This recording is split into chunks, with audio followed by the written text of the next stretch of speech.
নমস্কাৰ জেচিচিৰ সংবাদ পৰিক্ৰমালৈ আপোনাক স্বাগতম জনাইছো ষ্টুডিঅত মই জয়শ্ৰী মেধি প্ৰথমে চাওক আজিৰ সংবাদ শিৰোনাম জাগিৰোডত মুখ্যমন্ত্ৰী সৰ্বানন্দ সোণোৱাল মৈত্ৰী আঁচনিৰ অধীনত জাগিৰোড থানাৰ নৱনিৰ্মিত ভৱন উদ্বোধন ইয়াৰ পিছতে মুখ্যমন্ত্ৰীয়ে অংশ লয় বিজেপিৰ এখন দলীয় সভাত সদৌতীয় ছাত্ৰ সন্থাৰ উদ্যোগত ৰাষ্ট্ৰীয় ঘাইপথ অৱৰোধ বিভিন্ন দাবীৰ সমৰ্থনত প্ৰতিবাদকাৰীয়ে উত্তাল কৰিলে ৰাজপথ চুৰাংগৰু সৰবৰাহৰ বিৰুদ্ধে মৰিগাঁও আৰক্ষীৰ অভিযান জাগিৰোড তথা ধৰমতলত জব্দ ভালেমান চুৰাংগৰু আটক সৰবৰাহকাৰী পৰ্যটকৰ বাবে শীঘ্ৰে পবিতৰা অভয়াৰণ্য মুকলি কৰাৰ যুঁজা ইয়াৰ প্ৰাক্ষণত পবিতৰা দৰ্শন ইজৰাইলৰ ৰাষ্ট্ৰদূতৰ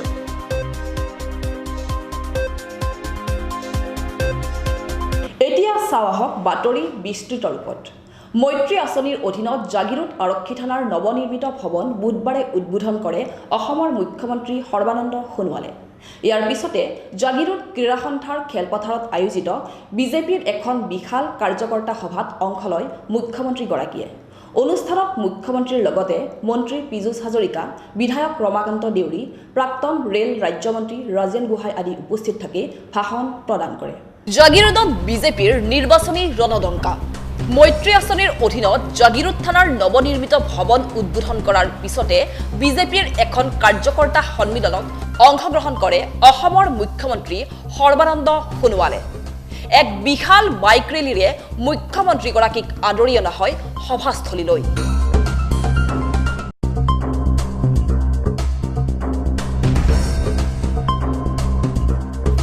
বুধবাৰে জাগিৰোড ক্ৰীড়া সন্থাৰ খেলপথাৰত আয়োজিত এই সভাখনত মুখ্যমন্ত্ৰীৰ লগতে অসম চৰকাৰৰ ৰাজ্যিক স্বাস্থ্যমন্ত্ৰী পীযুষ হাজৰিকা মৰিগাঁৱৰ বিধায়ক ৰমাকান্ত দেউৰী প্ৰাক্তন ৰেল ৰাজ্যমন্ত্ৰী ৰাজেন গোহাঁই আদিৰ লগতে অন্যান্য বিশিষ্ট ব্যক্তিসকল উপস্থিত থাকে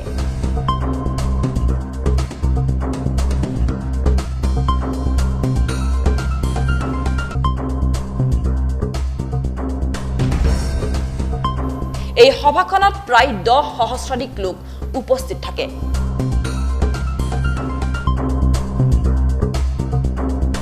ভাষণ প্ৰসংগত মুখ্যমন্ত্ৰী সৰ্বানন্দ সোণোৱালে প্ৰধানমন্ত্ৰী নৰেন্দ্ৰ মোদীৰ নেতৃত্বত দেশ প্ৰগতিৰ পথত অগ্ৰসৰ হোৱা বুলিও মন্তব্য কৰে আজি কালিখন আমি সৌভাগ্যৱান দেশৰ প্ৰধানমন্ত্ৰী নৰেন্দ্ৰ মোদী ডাঙৰীয়াই যি বলিষ্ঠতাৰে নেতৃত্ব প্ৰদান কৰিছে আৰু অসম তথা উত্তৰ পূৰ্বাঞ্চলৰ ক্ষেত্ৰ উন্নয়নৰ বাবে যি উল্লেখযোগ্য পদক্ষেপ গ্ৰহণ কৰিছে ইয়াৰ ফলশ্ৰুতিত আজি আমি সকলোৱে যি হাতেৰে আগুৱাই যাবলৈ সক্ষম হৈছো আনহাতে কংগ্ৰেছৰ 55 বছৰ কাৰ্যকালত যি কাম কৰিব নোৱাৰিলে সেই কাম বিজেপিয়ে 4.5 বছৰত কৰিবলৈ সক্ষম হৈছে বুলি কংগ্ৰেছ দলক কঠোৰ ভাষাৰে সমালোচনা কৰে সকলো ক্ষেত্ৰতে অসম এতিয়া আগুৱাই যাবলৈ সক্ষম হৈছে এতিয়া অসম পাছলৈ নাচায় কংগ্ৰেছৰ দুৰ্বলতা দুৰ্নীতি ভ্ৰষ্টাচাৰ নীতিৰ বাবে আজি অসম বহুত পিছুৱাই থাকিল স্বাধীনতাৰ 76 বছৰৰ ভিতৰত কংগ্ৰেছে প্ৰায়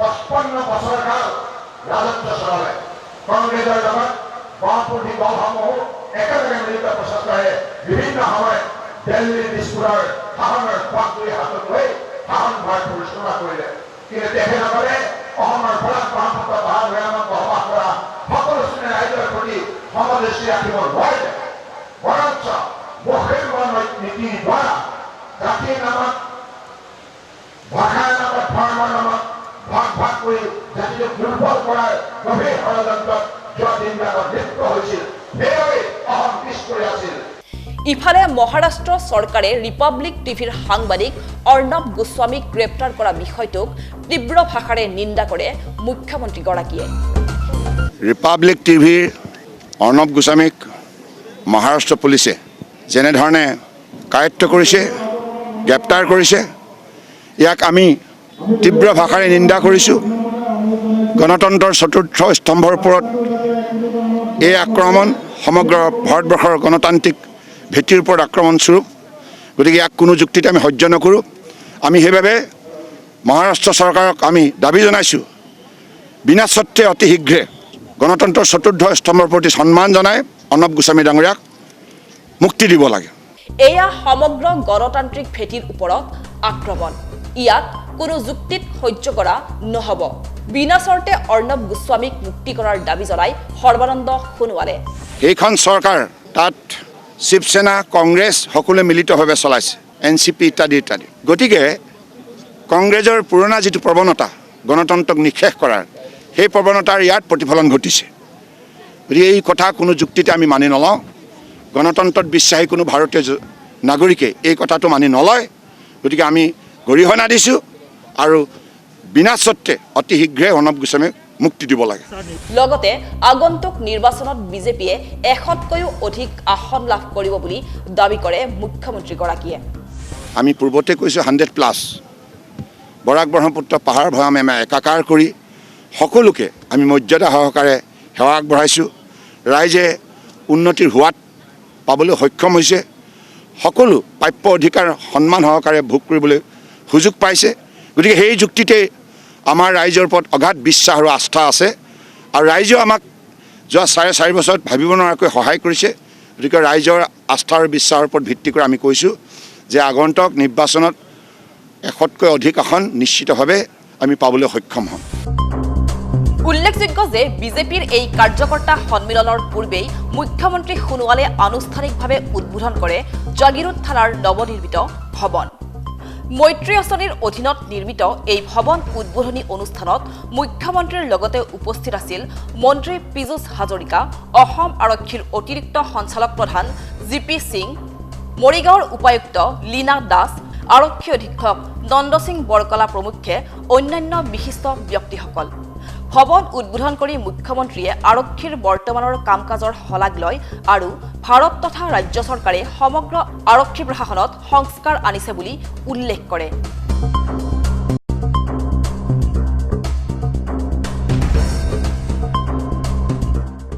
নেলিৰ গোপালকৃষ্ণ চাহ বাগিচাত আদৰ্শ উচ্চ মাধ্যমিক বিদ্যালয়ৰ আধাৰশিলা স্থাপন। অসম চৰকাৰৰ লোক নিৰ্মাণ বিভাগৰ অধীনত নিৰ্মাণ হ'বলগীয়া এই বিদ্যালয়ৰ আধাৰশিলা স্থাপন কৰে মন্ত্ৰী পীযুষ হাজৰিকাই।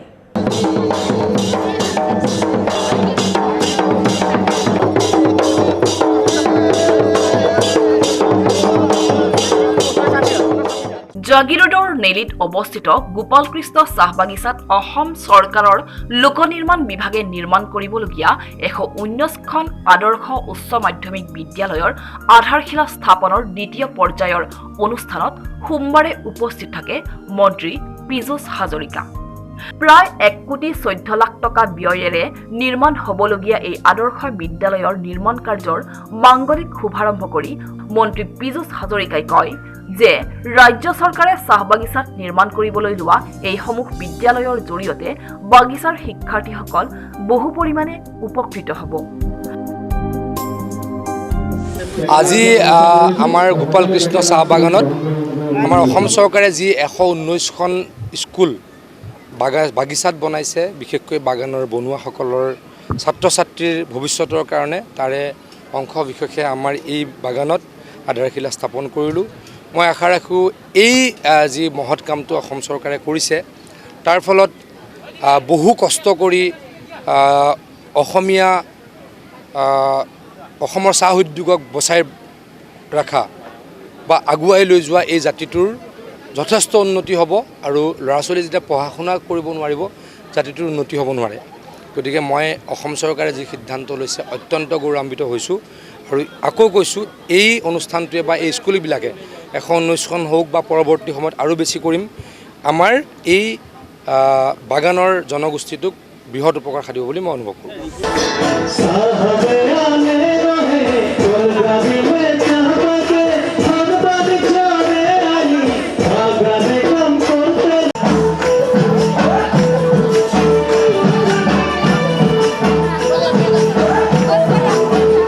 পাছত সাংবাদিকৰে হোৱা সাক্ষাৎকাৰত প্ৰদেশ কংগ্ৰেছৰ সভাপতি তথা সাংসদ ৰিপুণ বৰাক কটাক্ষ কৰি মন্ত্ৰী পীযুষ হাজৰিকাই কয় যে ৰিপুণ বৰাই আকাশত চাং পাতি 2021ত কংগ্ৰেছৰ চৰকাৰ বনাবলৈ মুংগেৰীলালৰ হাছিন স্বপ্ন দেখিছে।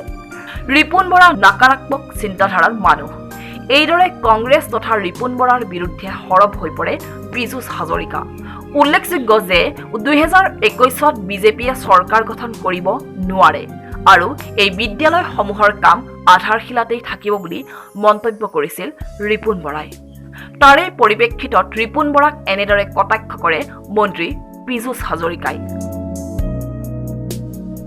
ৰিপুন বৰা ডাঙৰীয়া হোৱাটো নিবিচাৰে আচলতে। ৰিপুন বৰাহঁত আগতে মন্ত্ৰী আছিলে, তেখেতলোকৰ 15 বছৰ চৰকাৰ আছিলে। এখন আধাৰশিলা কৰি পাইছিল নেকি? আমি আধাৰশিলা নহয় কালিৰ পৰা কামেই আৰম্ভ কৰিম। তেখেতলোকৰ মতলব যদি তেখেতলোকে যদি চৰকাৰ আহে, যিটো তেখেতলোকে আকাশত চাং পাতে, মানে তেখেতলোকে বন্ধ কৰি দিব। যদি আমি কি ক'লোঁ, আমি কংগ্ৰেছ চৰকাৰ দিনো আগতে যেতিয়া কংগ্ৰেছ চৰকাৰৰ কাম আধা আছিল কমপ্লিট কৰিছোঁ। তেখেতলোকে কয় আধাৰশিলা হৈ থাকিব, মানে কি? তেওঁলোকে যেনেকৈ আকাশত চাং পাতিছে চৰকাৰ বনাম বুলি, মুংগেৰীলালৰ হচিন সপনা, যদি ক'ৰবাত চৰকাৰ বনাই এইখন হস্পিটেল স্কুল বন্ধ কৰি দিব। কিমান ডিষ্ট্ৰাকটিভ চিন্তা, কিমান বেয়া চিন্তা, কিমান নকাৰাত্মক চিন্তা এইবিলাক কংগ্ৰেছ দলে কৰিব পাৰে, ৰিপুন বৰা ডাঙৰীয়া কৰিব পাৰে, আমি নকৰোঁ। অনুষ্ঠানত মৰিগাঁৱৰ উপায়ুক্ত লীনা দাস, আৰক্ষী অধীক্ষক নন্দ সিং বৰকলা আদি উপস্থিত থাকে। মুখ্যমন্ত্ৰী সৰ্বানন্দ সোণোৱালৰ আগমনৰ প্ৰাক্ষণত জাগিৰোডত সদৌতীয়া ছাত্ৰ সন্থাৰ ৰাষ্ট্ৰীয় ঘাইপথ অৱৰোধ। অসম ৰাজধানী ক্ষেত্ৰ উন্নয়ন প্ৰাধিকৰণ আইন 2017 আওতাৰ পৰা তিৱা স্বায়ত্ত পৰিষদৰ অন্তৰ্গত কেতবোৰ এলেকা কৰ্তন কৰাৰ দাবীত সদৌতীয়া ছাত্ৰ সন্থাই অব্যাহত ৰাখিছে ধাৰাবাহিক আন্দোলন। ইয়াৰ অংশস্বৰূপে বুধবাৰে জাগিৰোডৰ লগতে সোণাপুৰতো সন্থাই এই অৱৰোধ কাৰ্যসূচী ৰূপায়ণ কৰে। মৰিগাঁৱত 6 তিৱা জাতীয় সংগঠনৰ প্ৰতিবাদ। তিৱাসকলৰ বিভিন্ন দাবীৰ পৰিপ্ৰেক্ষিতত গণধৰ্ণা কাৰ্যসূচীৰ মাধ্যমেৰে সোমবাৰে সাব্যস্ত কৰে এই প্ৰতিবাদ। অসম ৰাজ্যিক ৰাজধানী ক্ষেত্ৰ প্ৰাধিকৰণ আইন 2017 বলবৎ কৰিবলৈ বিচৰা খিলঞ্জীয়া বিৰোধী ভূমিকাৰ তীব্ৰ বিৰোধিতা কৰি সদৌতীয়া ছাত্ৰ সন্থাৰ নেতৃত্বত 5 তিৱা জাতীয় সংগঠনে সাব্যস্ত কৰে এই প্ৰতিবাদ। অসম ৰাজ্যিক ৰাজধানী ক্ষেত্ৰ প্ৰাধিকৰণ আইন 2017 চৰকাৰে বলবৎ কৰিবলৈ বিচৰা খিলঞ্জীয়া বিৰোধী ভূমিকাৰ তীব্ৰ বিৰোধিতা কৰি সদৌতীয়া ছাত্ৰ সন্থাৰ নেতৃত্বত 5 তিৱা জাতীয় সংগঠনে সাব্যস্ত কৰে এই প্ৰতিবাদ। 3 ঘণ্টীয়া এই গণধৰ্ণা কাৰ্যসূচীৰ জৰিয়তে চৰকাৰে অসম ৰাজ্যিক ৰাজধানী ক্ষেত্ৰ প্ৰাধিকৰণ আইন আওতাৰ পৰা তিৱা সাহিত্য পৰিষদৰ অন্তৰ্গত কামৰূপ মহানগৰ জিলাৰ ডিমৰীয়া অঞ্চল, জাগিৰোড উন্নয়ন প্ৰাধিকৰণৰ এলেকাধীন অঞ্চলসমূহ কৰ্তন নকৰি খিলঞ্জীয়া বিৰোধী স্থিতি গ্ৰহণ কৰা বুলি চৰকাৰৰ বিৰুদ্ধে অভিযোগ উত্থাপন কৰে তেওঁলোকে। আমি 4টা দাবীক লৈ পেলাই আজি আমাৰ গণধৰ্ণা প্ৰতিবাদী কাৰ্যসূচী আমি গ্ৰহণ কৰিছোঁ। চৰকাৰে যদি আমাৰ দাবীক যদি গণতান্ত্ৰিকভাৱে তেওঁলোকে সমস্যা সমাধান কৰিবৰ কাৰণে আগুৱাই নাই, সদিচ্ছা প্ৰকাশ নকৰে, তেনেহ'লে বিধানসভা নিৰ্বাচনত তিৱা ভোট বৰ্জন কৰাই নহয়, যিসকল তিৱাই বিজেপি দল কৰে তেওঁলোকক আমি দল ত্যাগ কৰিবৰ কাৰণে আহ্বান জনাম। আৰু যদি তেওঁলোকে দল ত্যাগ নকৰে তেনেহ'লে পৰিস্থিতি বিষমলৈ আমাৰ যাব। সেইটো স্পষ্ট কথা। আমাৰ সমস্যা সমাধান কৰক আৰু আমি গণতন্ত্ৰত বিশ্বাস কৰোঁ, অহিংসাত বিশ্বাস কৰোঁ, অহিংস নিৰৱচ্ছিন্নভাৱে আমি আগুৱাই যাম, গণতান্ত্ৰিকভাৱে আগুৱাই যাম, গণতন্ত্ৰত বিশ্বাস কৰোঁ। আমাৰ সমস্যা সমাধান কৰক। আমি সদৌতীয়া ছাত্ৰ সন্থা, সদৌতীয়া মহিলা সন্থা, তিৱা যুৱ ছাত্ৰ পৰিষদ, তিৱা সাংস্কৃতিক সমাজ, সদৌতীয়া সুৰক্ষা সমিতি আৰু মৰিগাঁও জিলা ট্ৰাইবেল সংঘই যৌথভাৱে আমি আজি গণধৰ্ণা কাৰ্যসূচীৰ জৰিয়তে অসম চৰকাৰক ক'ব বিচাৰিছোঁ, যদিহে সময় থাকোঁতে আমাৰ যিসমূহ দাবী লৈ পেলাই আমি আজি ইয়াত প্ৰতিবাদ মুখৰ হৈছোঁ, আমাৰ সমস্যাসমূহ সমাধান কৰিবৰ কাৰণে চৰকাৰ যদি সদিচ্ছা নাথাকে তেনেহ'লে আমাৰ আন্দোলন অহিংস আন্দোলন গৈ জংগী হৈ পৰিব পাৰে।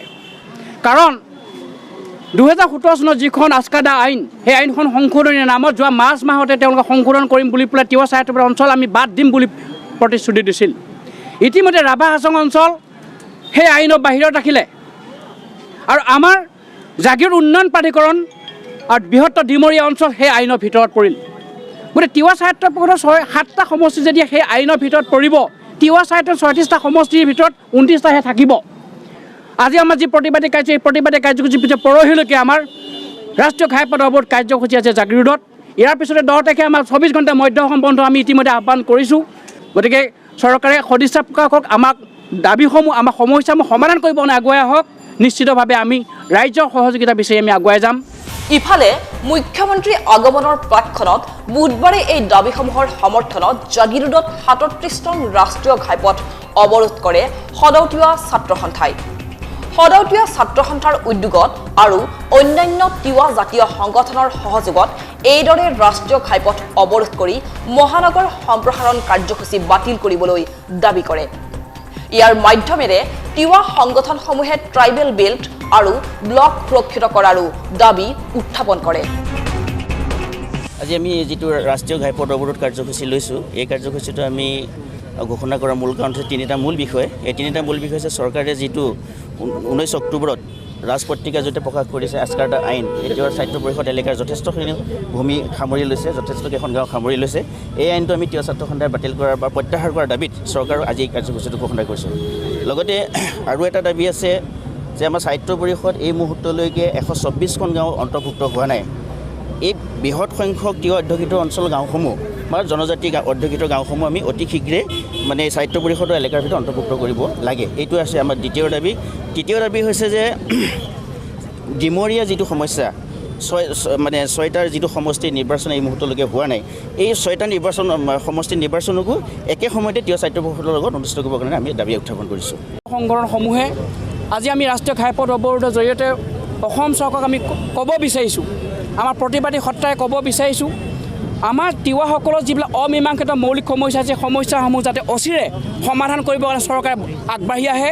বিশেষকৈ তিৱা স্বায়ত্ব পৰিষদৰ এলেকাত এছকাৰ্টা আইনখন বলবৎ কৰিব বিচাৰিছে বৃহত্তৰ ডিমৰীয়া অঞ্চল আৰু জাগিৰোড উন্নয়ন প্ৰাধিকৰণ অঞ্চল, গোভা ট্ৰাইবেল ব্লক অঞ্চল, ডিমৰীয়া ট্ৰাইবেল বেল্ট অঞ্চল। এই অঞ্চল আমি কোনো পধ্যেই তিৱা স্বায়ত্ব পৰিষদৰ অঞ্চল আমি এছকাৰ্টা আইনৰ গণ্ডিত থাকিব দিব নোৱাৰোঁ আৰু এই অঞ্চল পৰিষদৰ অন্তৰ্ভুক্ত হৈ থাকিব লাগিব।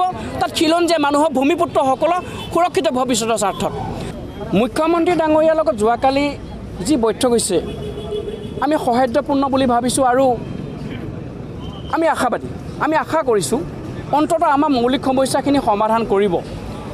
কিন্তু আমাৰ এটা স্পষ্ট কথা, আমাৰ যেতিয়াৰ পৰাই আন্দোলন হৈছে, তিৱা ছাত্ৰখনে 31টা বছৰ হ'ল বা তিৱা স্বায়ত্ব শাসনৰ সংগ্ৰামটো আজি 70 দশকৰ পৰা হৈছে। এই দীঘলীয়া সমস্যা চৰকাৰৰ বিভিন্ন ধৰণৰ আলোচনা পৰ্যালোচনাবিলাক হৈছে বিবেচনা, কিন্তু যেতিয়া আলোচনাৰ মেজত থকা যায় তেতিয়া আমি এটা অনুভৱ কৰোঁ যে আমাৰ সমস্যাৰ সমাধান কৰিব। কিন্তু আমি বৰ্তমান আশাবাদী। যোৱাকালি যিকেইটা বিষয়ৰ ওপৰত আমাৰ আলোচনা হ'ল, আমি আশাবাদী। আমি ভাবোঁ যে আমাৰ সমস্যা সোনকালে সমাধান কৰিব কাৰণে আগবাঢ়িব আৰু তেখেতে কালি আমাক সদিচ্ছা প্ৰকাশ কৰিছে, আমাৰ যিখিনি দাবী তেওঁ মানি ল'ব বিচাৰিছে, কিন্তু 10 তাৰিখৰ পিছতহে আমি বুজি পাম। খুনাপৰতো বিভিন্ন দল সংগঠনে মহানগৰ সম্প্ৰসাৰণ আইন বাতিলৰ দাবীত ৰাষ্ট্ৰীয় ঘাইপথ অৱৰোধ কাৰ্যসূচী ৰূপায়ণ কৰে।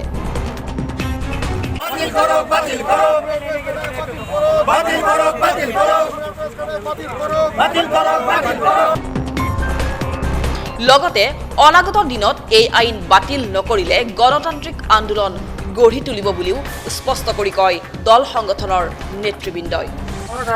আমি এই প্ৰতিবাদ কৰিছোঁ। আজি আমি ৰুদ্ৰ কাৰ্যসূচী লৈছোঁ।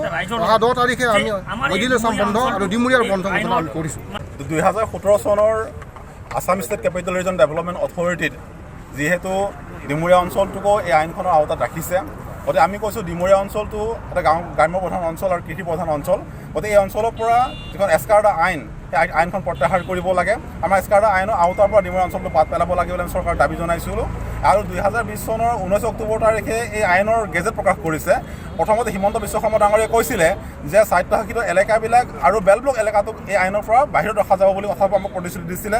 কিন্তু যেতিয়া এই আইনখন প্ৰস্তুত হ'ল 2020 চনৰ 19 অক্টোবৰ তাৰিখে যেতিয়া গেজেট ওলাইছে, এই গেজেটখন কিন্তু এই ডিমৰীয়া অঞ্চলটোকো সামৰি ৰাখিলে। গতিকে আমি আজিৰ প্ৰতিবাদী কাৰ্যসূচীৰ জৰিয়তে, ৰাষ্ট্ৰীয় ঘাইপথ অৱৰোধ কাৰ্যসূচীৰ জৰিয়তে চৰকাৰক আমি আহ্বান জনাইছোঁ যে অতি সোনকালে ডিমৰীয়া অঞ্চলটোক এই যিখন আইন, এই আইনৰ আওতাত ৰাখিব লাগে। অন্যথা আমাৰ পৰৱৰ্তী সময়ত আমি জংগী আন্দোলন গঢ়িবলৈ চেষ্টা কৰিম। আমি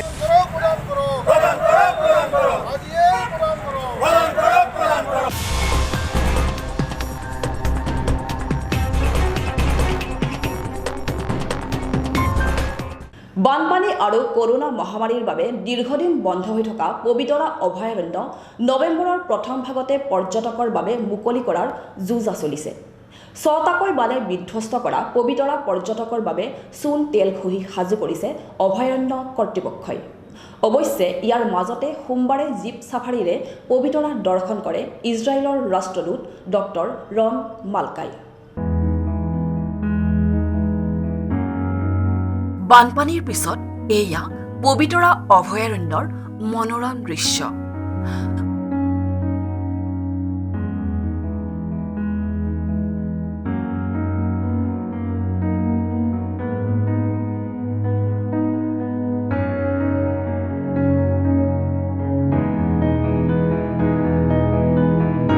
বানপানী আৰু কৰোনা মহামাৰীৰ বাবে দীৰ্ঘদিন বন্ধ আছিল পবিতৰা। এইবাৰ নৱেম্বৰৰ প্ৰথম সপ্তাহত পৰ্যটকৰ বাবে পবিতৰা অভয়াৰণ্য পুনৰ মুকলি কৰাৰ সম্ভাৱনা। এশিঙীয়া গড়ৰ সৰ্বাধিক ঘনত্বৰ বাবে বিশ্ব প্ৰসিদ্ধ এই পবিতৰা অভয়াৰণ্য এইবেলি 6টাকৈ বানৰ কবলত পৰি প্ৰায় বিধ্বস্ত হৈ পৰিছিল। কৰোনা মহামাৰীৰ বাবেও প্ৰায় 6 মাহ ধৰি বন্ধ হৈ আছিল পবিতৰা। ফলত এইবেলি ভীষণ লোকচানৰ সন্মুখীন হৈছিল অভয়াৰণ্য কৰ্তৃপক্ষৰ লগতে ইয়াৰ লগত জড়িত পৰ্যটন উদ্যোগ তথা থলুৱা ৰিজৰ্টসমূহ। বিগত 6 মাহৰ মূৰত আমি আমাৰ ৰিজৰ্টসমূহ ধুনীয়াকৈ সজাই পৰাই তুলিছোঁ টুৰিষ্টক আমি আদৰিবলৈ। কাৰণ আমি গম পাইছোঁ, বন বিভাগে আমাক জনাইছে নৱেম্বৰ মাহৰ প্ৰথম সপ্তাহৰ পৰা পবিতৰা অভয়াৰণ্য টুৰিষ্টৰ কাৰণে খুলি দিয়া হ'ব। আৰু সেয়েহে আমাৰ ৰিজৰ্টসমূহৰ যিবিলাক কটেজ আছে বা ৰুমছ আছে সেইবোৰ আমি ধুনীয়াকৈ পৰিষ্কাৰ কৰি তুলিছোঁ, চেনিটাইজ কৰিছোঁ। আৰু আমাৰ জীপ চাফাৰীও সেই একেদৰে জীপসমূহ ধুনীয়াকৈ সজাই পৰাই তোলা হৈছে যাতে টুৰিষ্টসকলে ইয়ালৈ আহি কোনো ধৰণৰ অসুবিধা নাপায়। বিশেষকৈ এইবাৰ আমি পৰিষ্কাৰ পৰিচ্ছন্নতাৰ প্ৰতি আমাৰ ৰিজৰ্টে যথেষ্ট সাৱধানতা অৱলম্বন কৰিছে। আৰু সেই উদ্দেশ্যে আমি মাইবং ইক' ৰিজৰ্টে আমাৰ তন্নকৈ আমি পৰিষ্কাৰ পৰিচ্ছন্নতাৰ দিশত আমি মানে নজৰ দিছোঁ যাতে টুৰিষ্টসকলে আহি ইয়াত কোনো ধৰণৰ অসুবিধা নাপায়। ক'ভিড প্ৰট'কলৰ ক্ষেত্ৰত ইতিমধ্যে আমাক বন বিভাগে নিয়ম নীতিসমূহ দি দিছে আৰু সেই নিয়ম নীতিসমূহ আমি সম্পূৰ্ণৰূপে অৱলম্বন কৰি এইবোৰ চলাই দিম। 2020-21 বৰ্ষৰ বাবে পুনৰ পবিতৰা মুকলি কৰিব পৰাৰ সম্ভাৱনাৰ প্ৰতি লক্ষ্য ৰাখি অভয়াৰণ্য কৰ্তৃপক্ষই চূণ তেল ঘঁহি এইদৰে সাজু কৰিছে পবিতৰাৰ চৌপাশ।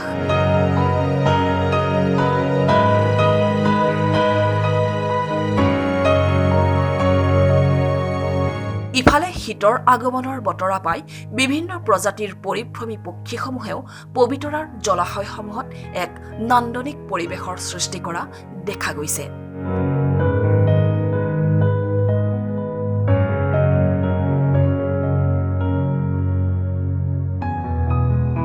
উল্লেখযোগ্য যে বিগত বৰ্ষসমূহত অক্টোবৰৰ প্ৰথম ভাগতে পৰ্যটকৰ বাবে মুকলি কৰা হৈছিল পবিতৰা অভয়াৰণ্য। আমাৰ হয় এইবাৰ নৱেম্বৰৰ প্ৰথম সপ্তাহলৈকে, এতিয়াও ডেট ফিক্স হোৱা নাই যদিও প্ৰথম সপ্তাহলৈকে অপেনিং কৰাৰ সম্ভাৱনা আছে, যাৰ বাবে আমি ক'ভিড প্ৰট'কল গোটেইখিনি আমি ফ'ল' কৰিম। আৰু এতিয়া আপোনালোকে দেখিছে অপেনিং কৰাৰ প্ৰস্তুতি চলি আছে, হাডুক ৰং কৰিলে বা আমাৰ কেম্পাছটো ৰং কৰিছে। তো তেনেকৈ আমি লাহে লাহে প্ৰস্তুতি চলাই আছোঁ। যেতিয়া ওপৰৰ পৰা আমি অৰ্ডাৰ পাম তেতিয়া আমাৰ টুৰিষ্টৰ কাৰণে অ'পেন হ'ব।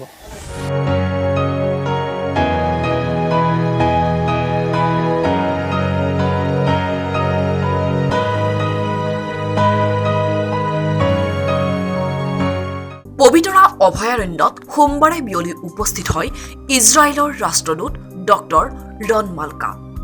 ৰাষ্ট্ৰদূতগৰাকীৰ লগত আছিল তেওঁৰ পত্নী। সপত্নীক তেওঁ জীপ চাফাৰীৰে দৰ্শন কৰালে পবিতৰাৰ নৈসৰ্গিক দৃশ্য।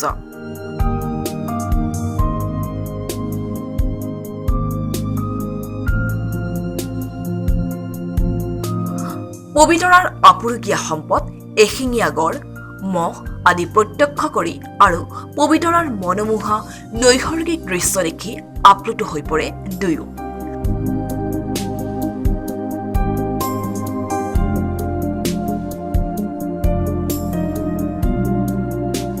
ইজৰাইলৰ ৰাষ্ট্ৰদূতগৰাকীৰ লগত সংগ দিয়ে মৰিগাঁৱৰ উপায়ুক্ত লীনা দাস, আৰক্ষী অধীক্ষক ডক্টৰ নন্দ সিং বৰকলা আৰু পবিতৰাৰ ৰেঞ্জাৰ মুকুল তামুলীয়ে আৰু বিষয়াবৰ্গৰ লগত পবিতৰা সন্দৰ্ভত মত বিনিময় কৰে ৰাষ্ট্ৰদূতগৰাকীয়ে। Yes, well, the sanctuary is really beautiful. It's exciting, I would say, to see the reservation of wilderness, which is now in so scarcity in the world, and to see these animals, wild animals that have the ability to live in the natural environment is really nice. It's a beautiful sanctuary, very well kept, and you really feel natural. You feel it's very natural, very basic and natural. So I enjoyed very much. Yes, well, yes, the hospitality is wonderful. It was wonderful. Such a warm hospitality, like everywhere that I go in Assam, and the hospitality is great, with love and affection, and I really feel so welcome here. Yes, well, of course there is difference in the climate and many things, but I think there are also many similarities between Israel and Assam, especially the values of people, of families, the way that we live. The way that we share with each other, our solidarity and affection, even I would say the emotional structure is very similar, the way that we express our feelings and our approach to life, to friends, to friendship. And of course, that's what builds the mutual trust and respect between Israel and India, and which makes, this relationship and partnership and friendship between Israel and India so special. So now you're going to see much more presence of Israel here in the northeast, because it's not been enough yet, but now we are going to advance that and to bring more Israeli experts and of course more Israeli tourists just to travel around and to see and to get to know and just to engage more Israelis to this area. And of course start a partnership in many areas, many sectors like water, agriculture, all kinds of technology, healthcare. So many things that we can do together to contribute to each other. That's what friends obviously do.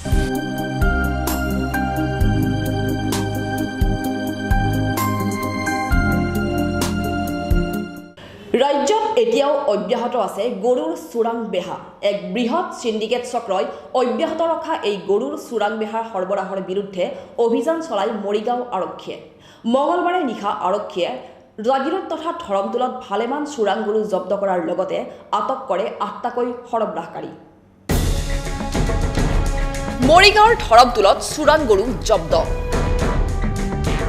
৩খন গাড়ী ৫৮টা চোৰাং গৰু আৰু ৮টা সৰবৰাহকাৰীক আটক কৰে আৰক্ষীয়ে ৰাজ্যত এতিয়াও সৰব হৈ আছে গৰুৰ সিন্ডিকেট চক্ৰ সামগুৰি ৰূপহী আদি ঠাইৰ পৰা ৩৭ টন ৰাষ্ট্ৰীয় ঘাইপথেৰে ট্ৰাকে খানাপাৰা হৈ বাংলাদেশলৈ সৰবৰাহ হৈ আছে এই বৃহৎ চোৰাং গৰু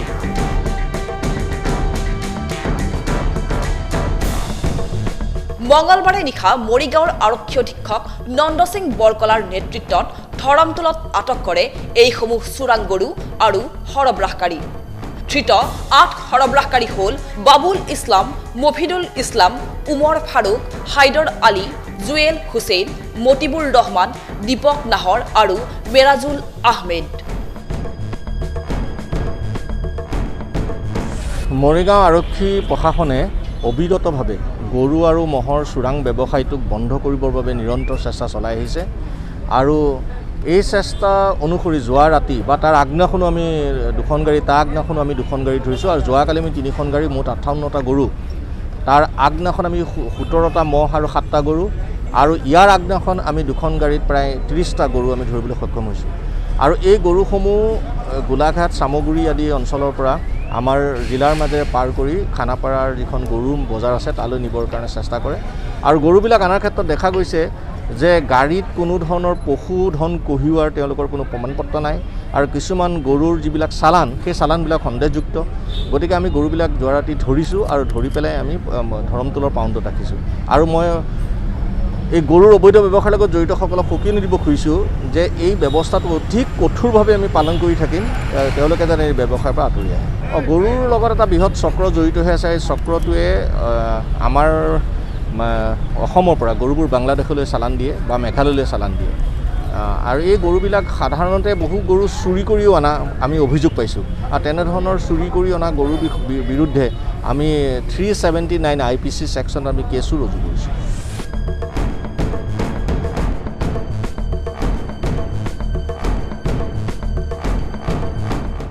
মঙ্গলবাৰে জাগিৰোডত 4 ঘণ্টীয়া অনশন কাৰ্যসূচী জাগিৰোডত বিশুদ্ধ খোৱাপানী নিয়মীয়াকৈ যোগান ধৰাৰ দাবীত এই অনশন কাৰ্যসূচীত বহিল জাগিৰোডৰ বিশুদ্ধ খোৱাপানী দাবী সমিতিৰ বিষয়ববীয়া দীৰ্ঘদিন ধৰি বন্ধ হৈ থকা 3টাকৈ পানী যোগান প্ৰকল্প কাৰ্যকৰী কৰাৰো দাবী কৰে অনশনকাৰীসকলে বৃহত্তৰ জাগিৰোড বিশুদ্ধ খোৱাপানী দাবী সমিতিৰ উদ্যোগত মঙ্গলবাৰে জাগিৰোডত ৰূপায়ণ কৰা হয় 4 ঘণ্টীয়া অনশন কাৰ্যসূচী জাগিৰোড গাঁও পঞ্চায়ত কাৰ্যালয়ৰ সন্মুখত ৰূপায়ণ কৰা এই অনশনৰ জৰিয়তে জাগিৰোডৰ বিশুদ্ধ খোৱাপানীৰ সমস্যা সমাধানৰ দাবী উত্থাপন কৰে। উল্লেখযোগ্য যে জাগিৰোড, পলাচুং আৰু পশ্চিম নগাঁও পানী যোগান আঁচনি তিনিখন দীৰ্ঘদিন ধৰি বন্ধ হৈ থকাত জাগিৰোডবাসী বিশুদ্ধ খোৱা পানীৰ পৰা বঞ্চিত হৈ আহিছে বুলি অভিযোগ উত্থাপিত হৈ আহিছে।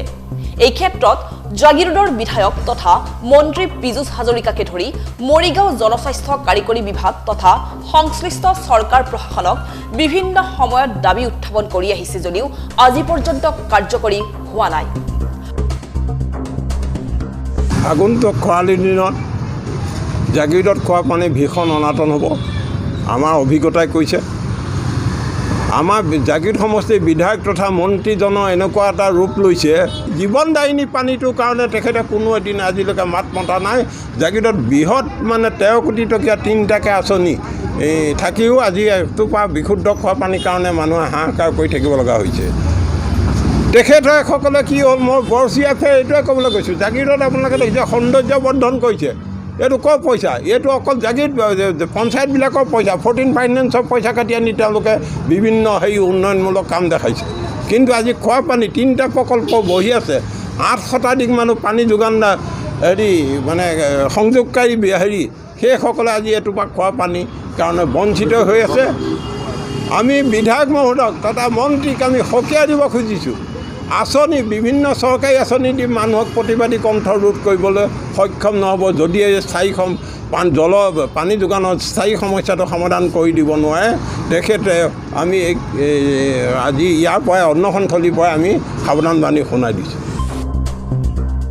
তাৰে পৰিপ্ৰেক্ষিতত জাগিৰোডৰ এই বিশুদ্ধ খোৱা পানীৰ সমস্যা সমাধান কৰিবলৈ উক্ত পানী যোগান প্ৰকল্প তিনিটা অতি শীঘ্ৰে কাৰ্যকৰী কৰাৰ দাবীত এইদৰে অনশনত বহিল এইসকল নাগৰিক। আজি আমি এই জাগিৰোড গাঁও পঞ্চায়তৰ সন্মুখত বৃহত্তৰ জাগিৰোড বিশুদ্ধ খোৱা পানী আঁচনি দাবী সমিতিয়ে এক অনশন কাৰ্যসূচী পালন কৰিছোঁ। আজি আমি জনাব বিচাৰিছোঁ, যোৱা সময়ছোৱাত প্ৰায় 5 বছৰ 7 বছৰ আগত জাগিৰোডৰ যি বিশুদ্ধ খোৱা পানী আঁচনি লৈ চৰকাৰে প্ৰায় 13 কোটি টকা খৰচ কৰি এটা আঁচনি প্ৰস্তুত কৰি ইয়াত স্থাপন কৰিছিল।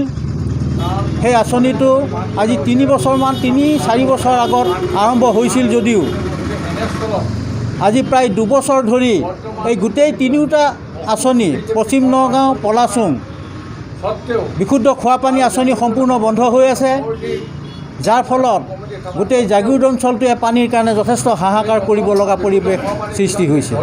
জিলা উপায়ুক্তৰ জৰিয়তে নিৰ্দিষ্ট বিভাগক আমি আবেদন জনাইছিলোঁ, স্মাৰকপত্ৰ প্ৰদান কৰিছিলোঁ যাতে জাগিৰোডৰ পানীৰ সমস্যাটো অতি শীঘ্ৰে সমাধান কৰি ৰাইজক সহায় কৰিব। আমি স্মাৰকপত্ৰ দিয়া ভাজেই থাকি গ'ল। তেখেতসকলে আশ্বাস দিছিল কম সময়ৰ ভিতৰত চৰকাৰৰ লগত যোগাযোগ কৰি এই আঁচনিকেইখন সম্পূৰ্ণভাৱে সুচল কৰি তুলিব। কিন্তু আজি বাৰিষা গৈ আকৌ খৰালি পালেহি, প্ৰতি বছৰে আমি পানীৰ কাৰণে সমস্যাত ভুগিব লগা হয়। আশা কৰিছোঁ 15 দিন বা এমাহৰ ভিতৰত এই আঁচনিকেইখন কাৰ্যকৰী কৰি জাগিৰোড অঞ্চলৰ পানীৰ সমস্যা সমাধান কৰি ৰাইজক সকাহ দিব।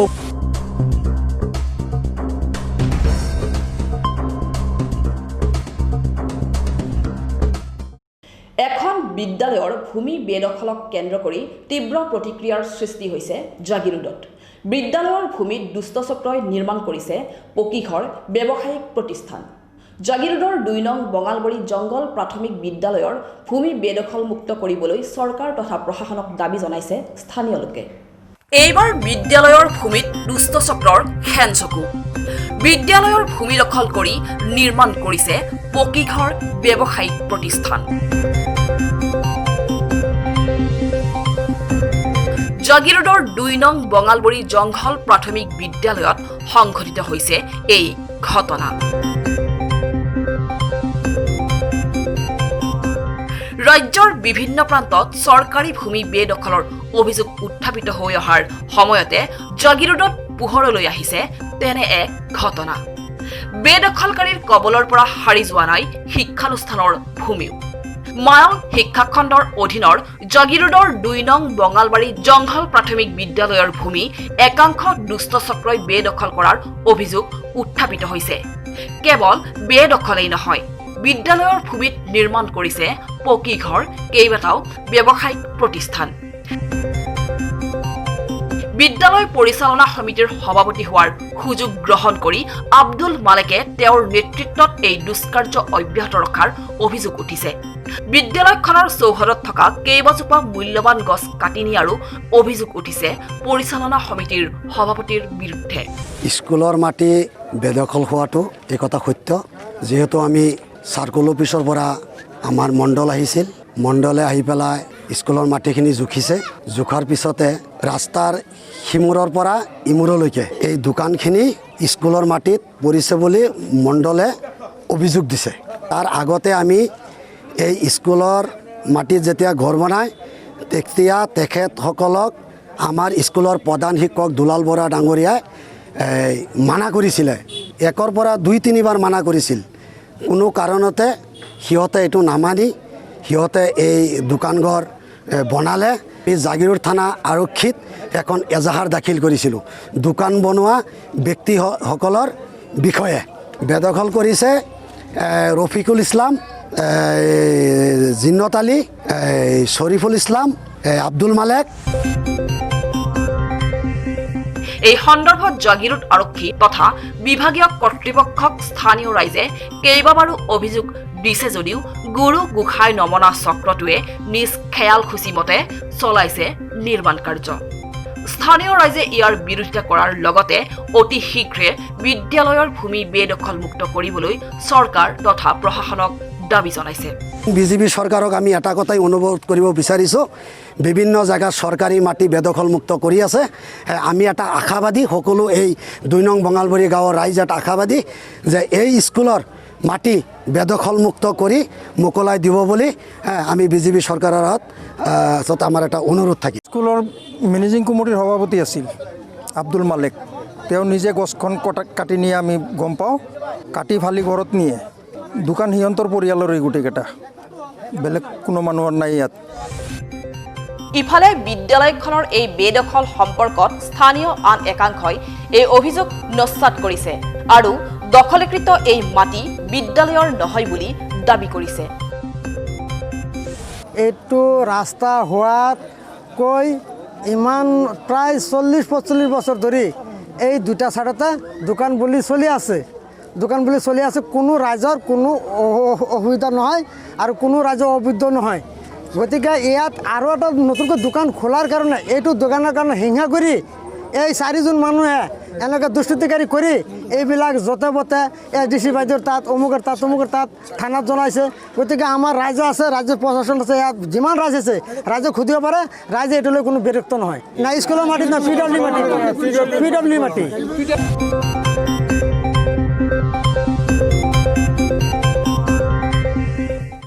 মৰিগাঁৱত অসম জাতীয়তাবাদী যুৱ ছাত্ৰ পৰিষদৰ প্ৰতিবাদী ধৰ্ণা কাৰ্যসূচী। কা EIA আদি বিতৰ্কিত আইন বাতিল কৰাৰ দাবীত এই প্ৰতিবাদ যুৱ ছাত্ৰ পৰিষদৰ। মৰিগাঁৱত অসম জাতীয়তাবাদী যুৱ ছাত্ৰ পৰিষদৰ প্ৰতিবাদী কাৰ্যসূচী।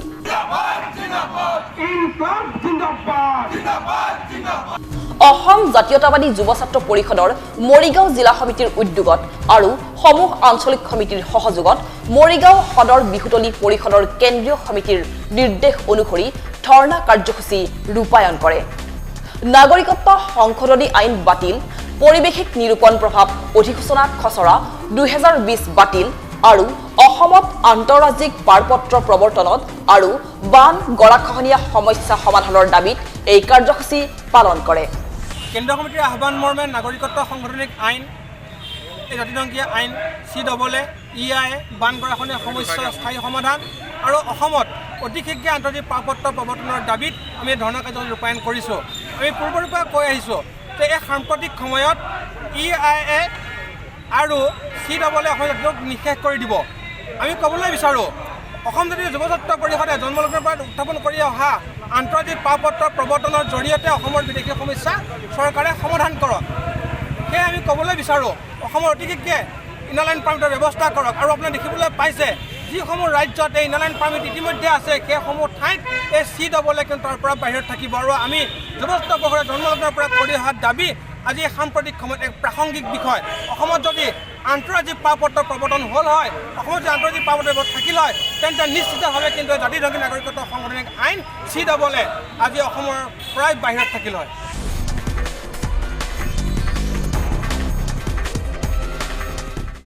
এতিয়া চাওঁ আহক সংক্ষিপ্ত ৰূপত কেইটামান বাতৰি।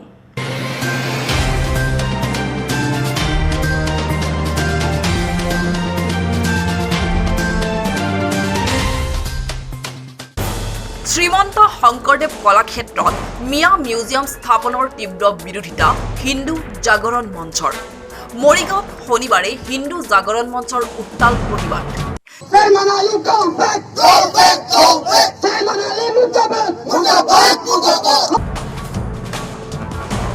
মিয়া মিউজিয়ামৰ প্ৰসংগ উত্থাপন কৰা কংগ্ৰেছৰ বিধায়ক চেয়াৰমান আলী আহমেদৰ পুত্তলিকা দাহ কৰি এই প্ৰতিবাদ হিন্দু জাগৰণ মঞ্চৰ। এই চেয়াৰমান আলীক যিসকলে সহযোগ কৰিছে আজি অসমত থকা যিবিলাক ৰাজনৈতিক দল আছে প্ৰত্যেকটো দলতে কি অসমীয়া মানুহ নাই নেকি? তেওঁলোক ইমান লজ্জা তেওঁলোকৰ নাই নে? তেওঁলোকৰ লজ্জা বোলা বস্তুটো তেওঁলোকৰ নাই নেকি যে অসমখনক ন্যায় আগ্ৰাসন কৰি 1926 চনৰ পৰা 1932 চনলৈকে যিখিনি আহিলে আমি অসমে সামৰি ল'লোঁ। তেওঁলোকৰ আজি কংগ্ৰেছ চৰকাৰে চেয়াৰমান আলীক সমৰ্থন দিছে। উল্লেখযোগ্য যে মিয়া মিউজিয়াম প্ৰসংগক লৈ সমগ্ৰ ৰাজ্যতে প্ৰতিক্ৰিয়া অব্যাহত থকাৰ সময়তে মৰিগাঁৱত মিয়া মিউজিয়ামৰ বিৰোধ কৰি কংগ্ৰেছৰ বিধায়ক চেয়াৰমান আলী আহমেদৰ পুত্তলিকা দাহ কৰে হিন্দু জাগৰণ মঞ্চই। লগতে বিধায়ক চেয়াৰমান আলীক অতি শীঘ্ৰে গ্ৰেপ্তাৰ কৰাৰ দাবী কৰি মৰিগাঁও নগৰৰ মাজমজিয়াত এইদৰে তীব্ৰ প্ৰতিবাদ সাব্যস্ত কৰে হিন্দু জাগৰণ মঞ্চই। বিভাজন হওঁতে মুছলমান অৰ্থাৎ পাকিস্তান আৰু হিন্দুস্তান হৈছে গোটেই ভাৰতবৰ্ষৰ হিন্দুস্তান আৰু এই হিন্দুস্তানৰ ওপৰত গইনা লৈ যিখিনি পূৰ্ববংগীয় বাংলাদেশী অসমত সোমাইছিলে সেইখিনিক আঁতৰ কৰিবৰ কাৰণে জৱাহৰলাল নেহৰুৱে লিয়াকত আলীৰ লগত 1950 চনত চুক্তি কৰিছিলে আৰু সেই চুক্তিখনে এতিয়া এইখন চৰকাৰে কৰিছে। তেতিয়া তেওঁলোকে চুক্তিখন কৰিলে কিন্তু কামটো নকৰিলে।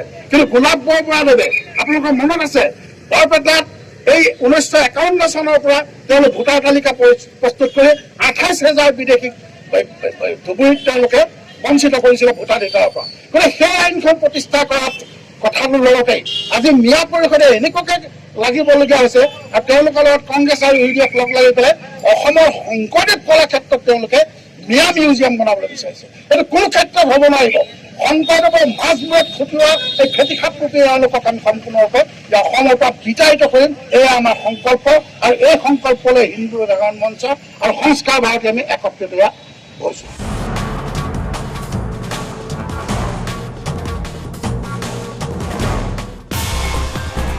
সোণাপুৰ আৰক্ষীৰ বৃহৎ সাফল্য।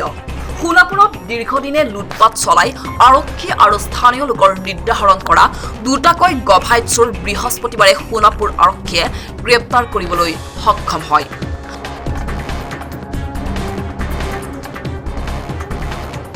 উল্লেখযোগ্য যে দুৰ্গা পূজাৰ সময়ত ঘৰত মানুহ নথকাৰ সুযোগ লৈ অভিজিৎ দাস আৰু তাপস বৰ্মনে কেইবাটাও ঘৰত বিভিন্ন মূল্যৱান সামগ্ৰী নগদ ধনৰ লগতে কম্পিউটাৰ স্কেনাৰ সোণৰ আ অলংকাৰ চুৰি কৰিছিল।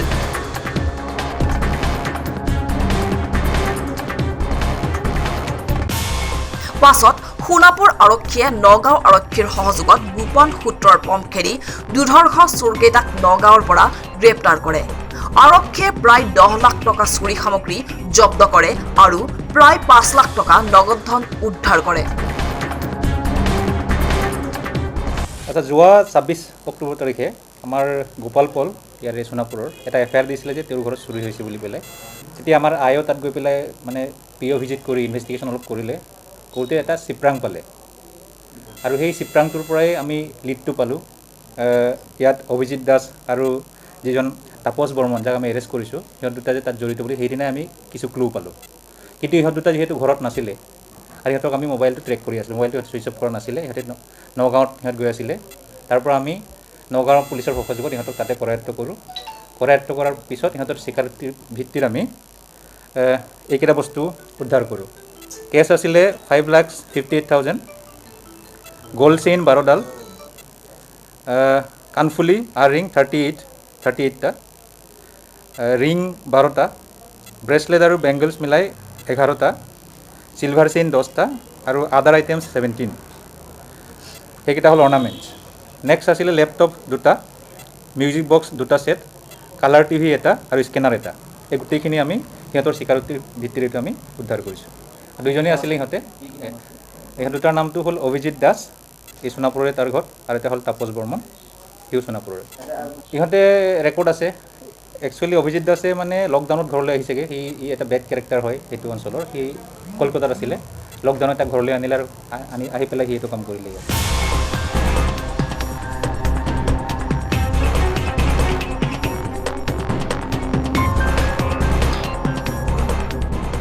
লাহৰীঘাট আৰক্ষীৰ জালত 2 ড্ৰাগছ ব্যৱসায়ী। ধৃত ড্ৰাগছ ব্যৱসায়ী দুটাৰ নাম হুছেইন আলী আৰু জিয়াবুৰ ৰহমান। হুছেইন আলীৰ ঘৰ লাহৰীঘাটৰ দুৱামাৰী আৰু জিয়াবুৰৰ ঘৰ ধিঙৰ আটিগাঁৱত।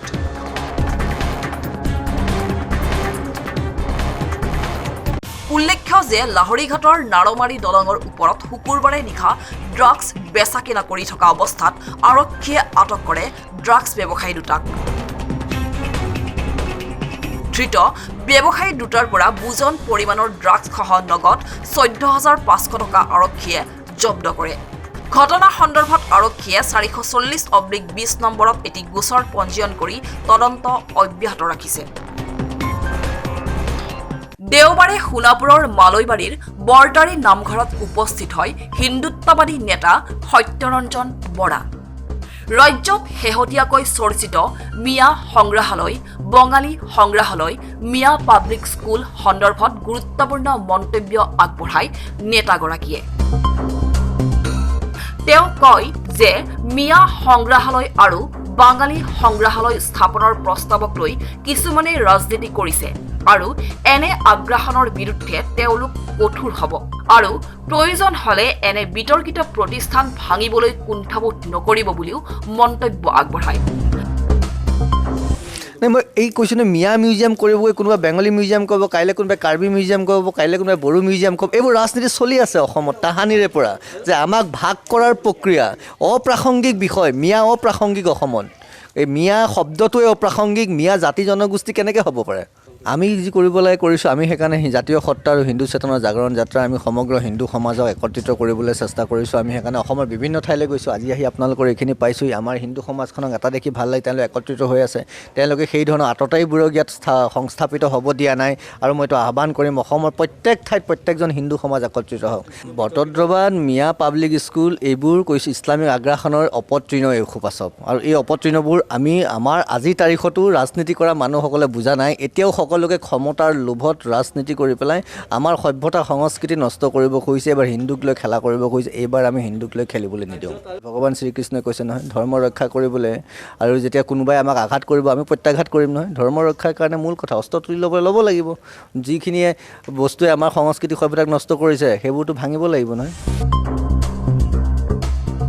লগতে তেওঁ হিন্দু ধৰ্ম প্ৰতিষ্ঠাৰ বাবে কাম কৰি যাব বুলিও মন্তব্য কৰে।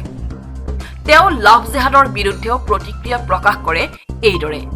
হিন্দু সমাজখনক বিপথে পৰিচালনা কৰা প্ৰক্ৰিয়া, হিন্দু সমাজখনক এই টুলুঙা কথা কৈ গোটেই সামগ্ৰিক হিন্দুৰ প্ৰতি মুছলমানৰ বা ইছলামিক আগ্ৰাসনৰ যিটো ভাবুকি আহিছে, সেই ভাবুকিটোক কিছুমান তৰল কথা, পাতল কথা কৈ মূল বিষয়বোৰ এৰাই চলাৰ কিছুমান প্ৰক্ৰিয়া, যিটো আমি হ'বলৈ নিদিওঁ। নামনি অসমৰ নহয়, অসমৰ প্ৰত্যেকখন জিলাতে লাভ জহাদ। তিনিচুকীয়া, ডিব্ৰুগড়, শিৱসাগৰ, অসমৰ ক'ত নাই?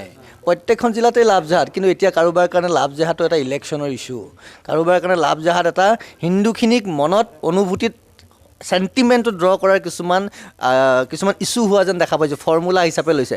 আমি হ'ব নিদিওঁ। লাভ জেহাদী শাস্তি পাব লাগিব, শাস্তি দিব লাগিব। ইয়াৰ পিছতে তেওঁ মিটনিৰ ঐতিহ্যমণ্ডিত জগন্নাথ ধামৰ লগতে ডিমৰীয়াৰ অন্যান্য ধৰ্মীয় স্থানসমূহ পৰিদৰ্শন কৰে।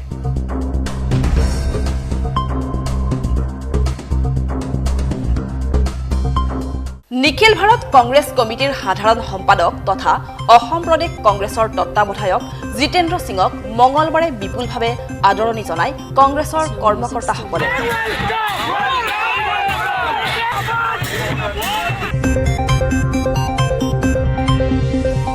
মঙলবাৰে সন্ধিয়া কংগ্ৰেছৰ শীৰ্ষ নেতাজনক জাগিৰোডত বিপুলভাৱে আদৰণি জনোৱাৰ পিছতে দিছপুৰ সমষ্টিৰ কংগ্ৰেছৰ কৰ্মকৰ্তাসকলে এইদৰে আদৰণি জনায়।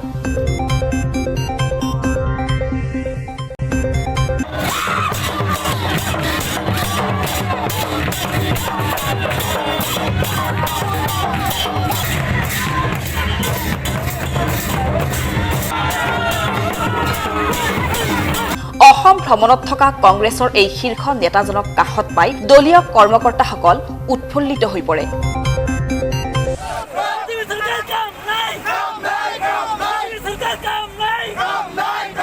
देख रहे हैं कि एक बहुत अच्छा माहौल बना हुआ है कांग्रेस पार्टी के लिए और बहुत बड़े मेजॉरिटी के साथ कांग्रेस पार्टी की सरकार बनी है। बिहार में तो पहले ही डिक्लेयर हो चुका है कांग्रेस की सरकार, कांग्रेस और गठबंधन की सरकार बन रही है।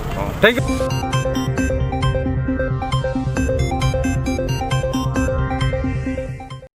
আজিৰ সংবাদ পৰিক্ৰমা ইমানতে সামৰিছোঁ।